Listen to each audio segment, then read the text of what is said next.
ലക്ഷങ്ങൾ ഈ മേഖലയിലേക്ക് കടന്നു വരാനായിട്ടുള്ള ഒരു ഓപ്പർച്യൂണിറ്റി നമ്മളെ കാത്തിരിക്കുകയാണ്. നമുക്കറിയാം, തൊഴിലില്ലായ്മ വളരെ ഗൗരവമായി മുന്നോട്ട് പോകുന്ന ഈ സമയത്ത് നമ്മുടെ ചെറുപ്പക്കാരെല്ലാം അന്യരാജ്യത്തേക്ക് ചേക്കേറുന്ന ഈ സമയത്ത് ഇവിടെ പ്രവർത്തിക്കാൻ പറ്റുന്ന ഒരു നല്ല ബിസിനസ്, ഒരു ഓപ്പർച്യൂണിറ്റി ഗവൺമെന്റ് തലത്തിൽ ഉണ്ടാകുമ്പോൾ തീർച്ചയായിട്ടും കുറെയെങ്കിലും ചെറുപ്പക്കാർ ഇവിടെ നിൽക്കുകയും ഈ ബിസിനസിന്റെ ഭാഗമായിട്ട് മാറുകയും ചെയ്യുമെന്ന് നമുക്കറിയാം.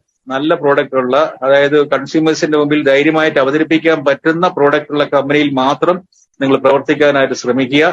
അപ്പൊ നല്ല രീതിയിലുള്ള കമ്പനികളെ സമൂഹത്തിന്റെ മുമ്പിൽ അവതരിപ്പിച്ചുകൊണ്ട് ആ കമ്പനിയിലെ പ്രോഡക്റ്റുകൾ നിങ്ങൾ യഥേഷ്ടം വിതരണം ചെയ്തുകൊണ്ട് ഈ നമ്മുടെ രാജ്യത്ത്, നമ്മുടെ എക്കോണമിയിൽ നമുക്കറിയാം, നമ്മുടെ കേരളം സാമ്പത്തികമായി കുറച്ച് പുറകോട്ട് പോയിക്കൊണ്ടിരിക്കുകയാണ്. അപ്പൊ ആ മേഖലയിലെല്ലാം ടാക്സ് ആയിട്ടും അല്ലെങ്കിൽ എക്കോണമിയുടെ വൈബ്രന്റ് ആയിട്ടും ഈ ഇൻഡസ്ട്രി പ്രവർത്തിക്കട്ടെ എന്ന് ഞാൻ ആശംസിക്കുന്നു. ഇത് ഇന്ത്യ മഹാരാജ്യത്ത് ഒരു വലിയ മുന്നേറ്റമായിരിക്കും. ഇപ്പോഴുള്ള ട്രഡീഷണൽ ബിസിനസ്സുകാർ അനുഭവിക്കുന്ന എല്ലാ ബുദ്ധിമുട്ടുകളെയും കവചം മറച്ചു വെച്ചുകൊണ്ട് അവരെ കൂടെ ഉൾക്കൊള്ളിച്ചുകൊണ്ട് നമ്മുടെ സമൂഹത്തിലുള്ള എല്ലാ ആൾക്കാരെയും ഉൾക്കൊള്ളിച്ചുകൊണ്ട് നിങ്ങൾ ഈ ഡയറക്ട് സെല്ലിംഗിലേക്ക് ക്ഷണിച്ചുകൊണ്ട് ഈ ഓപ്പർച്യൂണിറ്റി, ഈ ലെജിറ്റിമേറ്റ് ആയിട്ടുള്ള വലിയൊരു സൗഭാഗ്യമാണ് വരാൻ പോകുന്നത്.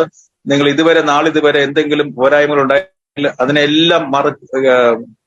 അതിനെ ഇല്ലായ്മ ചെയ്തുകൊണ്ട് വളരെ എഫക്റ്റീവ് ആയിട്ടുള്ള ഒരു മെക്കാനിസം വരികയാണ്. അപ്പൊ ധൈര്യമായിട്ട് ഇപ്പൊ എന്നെ കേൾക്കുന്ന ഈ മീറ്റിംഗിൽ പങ്കെടുക്കുന്ന എല്ലാവരോടും ഞാൻ ആഹ്വാനം ചെയ്യുന്നു. ഇനി ഇതുപോലുള്ള വലിയൊരു ജനസമിതി അല്ലെങ്കിൽ ജനത്തിന്റെ അംഗീകാരം വാങ്ങിക്കുവാനായിട്ട് നിങ്ങൾ പ്രതിജ്ഞാബദ്ധമാണ്.